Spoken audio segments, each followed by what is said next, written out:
Es muy posible que tras la conclusión del último episodio la gente se haya quedado con un signo de interrogación en la cabeza, aturdida. Esto tiene una explicación, todavía estamos empezando. A medida que avancemos, muchas incógnitas se irán desvelando. De entrada, no ayuda demasiado el desconocimiento que hay actualmente de la figura de Euclides y de la matemática griega antigua. En todo momento intento expresarme con la mayor claridad posible, pero todavía quedan muchas cosas por contar. Entre esas cosas que quedan por contar, hay una que parece bastante sencilla, pero es crucial para nuestro trabajo. La pregunta es, ¿cómo fue la gestación de este proyecto? ¿Cómo nació? La respuesta no está ni en una biblioteca ni en una universidad. La respuesta es que nació de circunstancias personales mías. En ocasiones la vida te aparta del ruido cotidiano, ¿no? Lo que llaman el mundanal ruido. Si somos un poco sensacionalistas, podemos hablar incluso de exclusión social. Bien, esto que en principio puede parecer una situación desoladora y perjudicial, se acaba revelando con el paso del tiempo como una bendición. Una bendición porque da tiempo para que uno esté a solas consigo mismo. Vale, da tiempo para pensar, que es lo que no se suele hacer habitualmente. En mi caso, este tiempo que tuve para pensar se acabó convirtiendo en una aventura. De repente era libre para pensar. Y surgieron preguntas, en la situación en la que me encontraba, preguntas trascendentes, del estilo de ¿cómo eran los hombres de otra época? ¿Qué ha sido de ellos? ¿Qué legado nos dejaron? Entre estos hombres de la antigüedad aparecen nombres propios como Euclides y Jesucristo. No aparecen como estatuas de mármol, sino como seres humanos que caminaron entre nosotros hace mucho tiempo y que nos han dejado escritos que podemos releer actualmente. Las nuevas lecturas de estos escritos producen un efecto muy curioso, producen un mayor acercamiento a personas que siguen hablando con nosotros, aunque ya no estén con nosotros, insisto. Al final comprendí lo que pasaba. Investigar no es más que una forma de viajar en el tiempo, pero con la imaginación, sin ninguna máquina. Entonces yo os propongo que me acompañéis en este viaje a lo largo del tiempo. Y os propongo empezar en un momento puntual muy concreto, el momento histórico de la aparición del gran problema de la medición. Es el gran problema de los inconmensurables. Pero para entender qué son los inconmensurables, primero tendremos que entender qué significa que dos magnitudes sean conmensurables entre sí.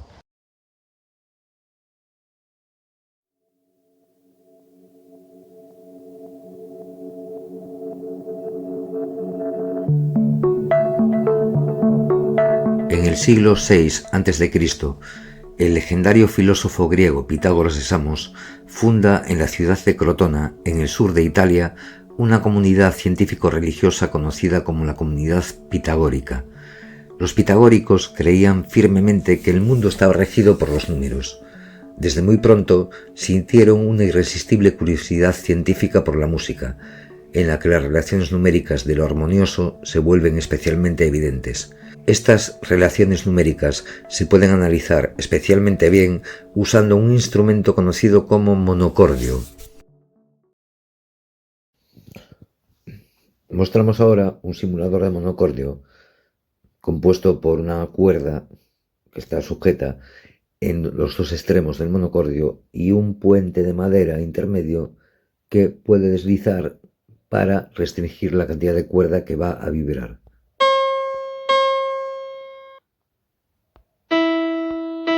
Si lo llevamos al extremo izquierdo, suena toda la cuerda. Vamos ahora a otro simulador online de monocordio y escogemos, por ejemplo, la proporción de cuerda 2/3. Es decir, la cuerda larga suena así y los 2/3 de cuerda suenan así. Y la cuerda larga más los 2/3 suenan conjuntamente. Probamos con 3/4.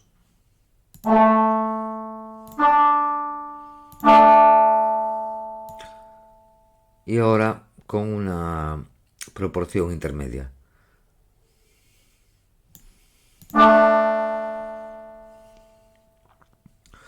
Por ejemplo, esta de aquí.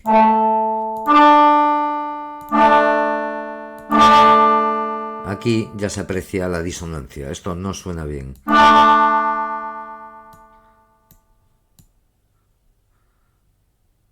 y esta otra proporción suena evidentemente mucho peor.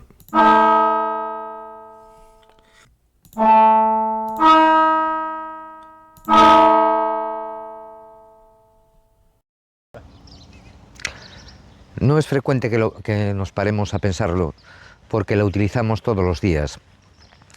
Pero lo cierto es que la lengua que utilizamos para comunicarnos es un auténtico prodigio de la ingeniería.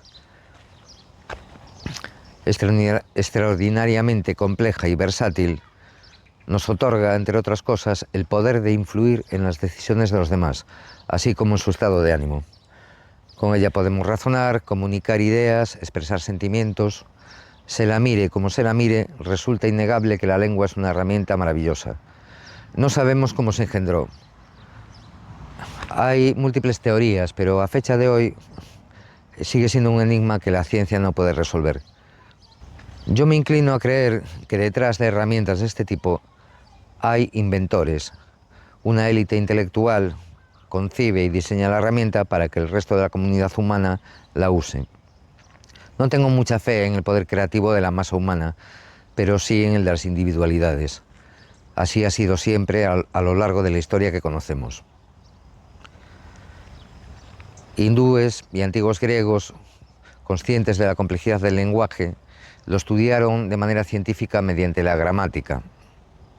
Y la música no es sino otro tipo de lenguaje que despertó desde un principio una irresistible curiosidad científica en la mente de los griegos.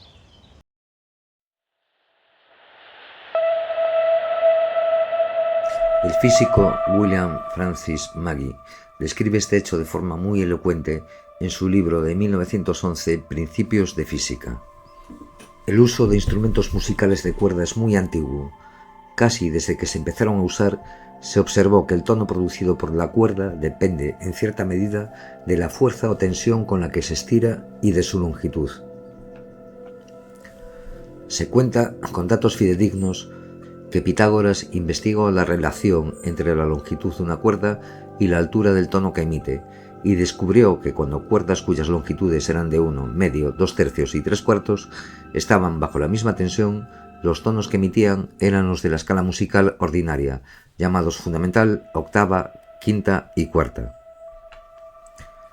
Este descubrimiento de Pitágoras es el primero registrado en la historia de la física, y se anticipa en más de 200 años a cualquier observación registrada en mecánica.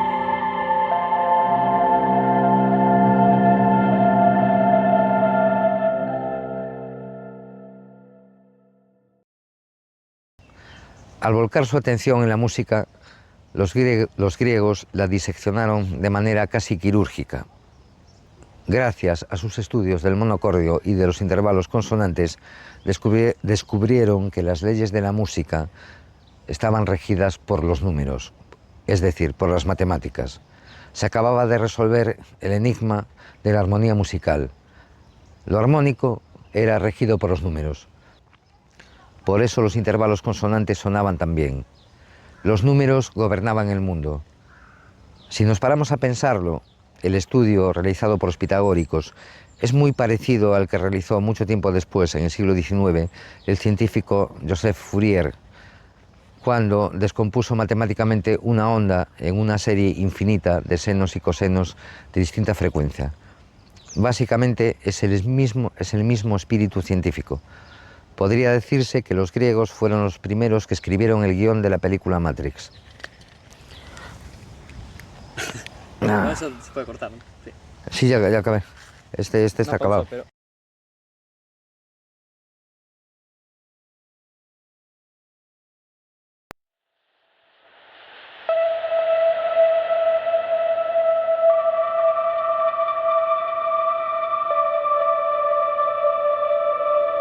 Libro 5, definición 1.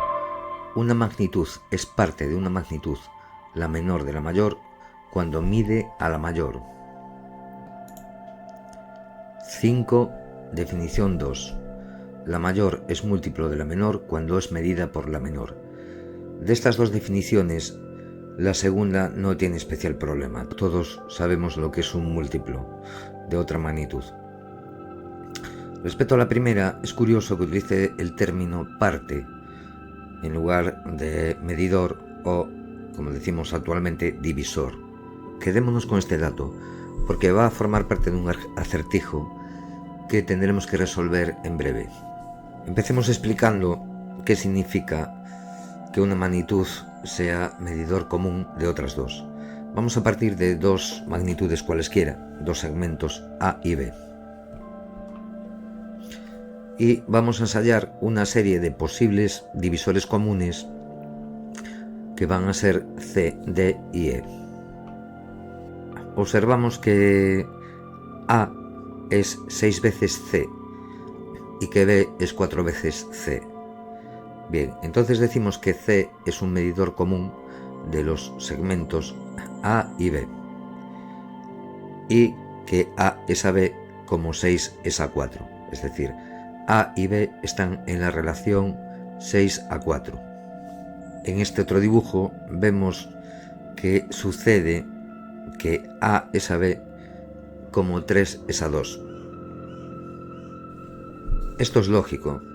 Vemos que el segmento D es 2 veces el segmento C. Probemos ahora con el segmento E, a ver qué sucede. Vemos que A es mayor que 2 veces E y menor que 3 veces E. Es decir, E no es un medidor de A. De la misma manera, E tampoco mide a B. Por tanto, el segmento E ni es medidor de A ni es medidor de B y mucho menos es medidor común de A y B. Acabamos de ver que A es a B como 6 es a 4 y también vimos que A es a B como 3 es a 2. En principio nos puede parecer extraña esta igualdad de razones numéricas. De hecho, en el colegio nos explicarían de esta forma. Factorizarían 6 en 2 por 3 y 4 en 2 por 2. Eliminando factores comunes en numerador y denominador, llegaríamos a que 6 cuartos es igual a 3 medios. Pero nosotros queremos analizar esta igualdad de razones numéricas sin recurrir a los métodos del colegio. Queremos utilizar un método más acorde con los que despliega el libro 5. Empezamos representando, por tanto, la razón como 3 es a 2 por medio de un triángulo rectángulo, como el de la figura. A continuación, aplicamos un zoom de por 2,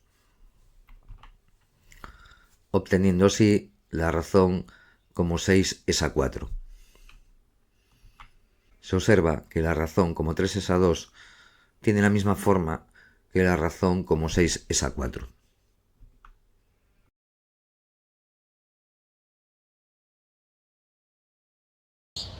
Cuando un determinado escrito adquiere una cierta antigüedad, ciertas partes del mismo se acaban convirtiendo, para las futuras generaciones, en acertijos.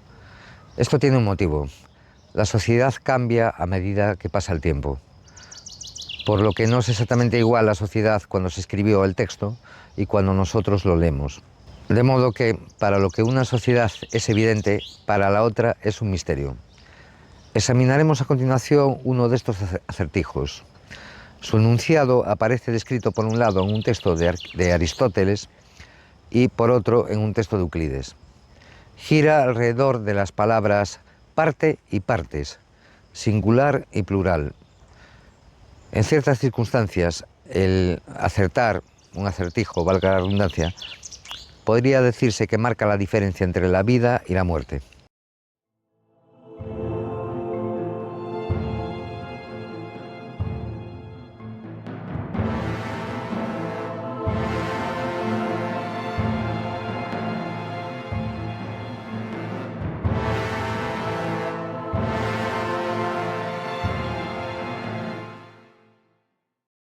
En el texto aristotélico Metafísica se puede encontrar el primer enunciado del acertijo. Aristóteles empieza diciendo: se denomina parte, 1, en un sentido aquello en que puede dividirse, del modo que sea, la cantidad. En cierto sentido, se dice que 2 son una parte de 3. 2. En otro sentido, se llaman partes a aquellas que sirven de medida para la cosa. Por eso se dice que 2 son una parte de 3 en cierto sentido, pero en cierto sentido no. Otro enunciado del acertijo se encuentra en el libro 7 de los elementos. 7, definición 3. Un número es parte de un número, el menor del mayor, cuando mide al mayor. La definición 4, por su parte, añade, pero partes cuando no lo mide. Bien, de los dos enunciados, quizás el de Euclides es el que mejor describe el acertijo. Parte, partes, parte, partes. Tendremos que intentar buscar una solución a este problema. Vamos a empezar partiendo de un segmento determinado y lo vamos a dividir en 3 partes. Observamos que una tercera parte mide al segmento. De hecho, el segmento son 3 terceras partes. En cambio, 2 terceras partes, plural, no miden al segmento. De la misma manera, vamos a probar a dividir el segmento en 4 partes y vemos curiosamente que 2 cuartas partes sí miden al segmento. Sin embargo, Euclides nos dice en su definición 4 que las partes no miden a la magnitud. Bien, esto tiene un sentido. 2 cuartas partes es lo mismo que una media parte singular. Por tanto, si las partes se pueden convertir en un singular, miden a la magnitud. Pero si no hay forma de convertirlas en un singular, no miden a la magnitud. De esta forma, ahora se entenderán mucho mejor las definiciones 3 y 4 de Euclides. Y, por supuesto, el enunciado aristotélico. Efectivamente, en cierto sentido, se dice que una parte mide a la cantidad, y en cierto otro sentido, no.